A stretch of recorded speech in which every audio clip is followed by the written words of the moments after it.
ভাই কী আর বলবো বলেন। যখন একটা ছাগল ক্রয় করতে যাই তখন মনে হয় এক বস্তা টাকা নিয়ে গেলেও মনে হয় 5টা ছাগল হবে না। অথচ কত কষ্ট করে ছাগলগুলার লালন পালন করে বড় করে যখন বিক্রি করতে যাই তখন মনে হয় যে না, আসলে ছাগল পোষা নিয়ে হয়তো দায় হয়ে গেছে, বাজারে দাম নেই, বিভিন্ন কথা শুনতে হয়।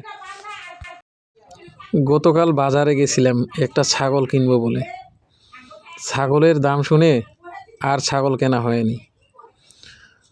ভাবলাম একটা ছাগল কিনে সামনে কুরবানি আসতেছে, খাওয়াই দাওয়ায় বড় করে সেটিকে বিক্রি করে দিব, কিন্তু নিরাশ হয়ে ফিরে আসলাম। তো আমার এই ছাগলটা অনেক কষ্ট করে খাওয়াচ্ছি, পড়াচ্ছি, দেখা যাক সামনে কুরবানির জন্য টার্গেটে রাখছি, দেখি দাম পাই কিনা। দাম কত হতে পারে বিস্তারিত কমেন্টে জানাবেন।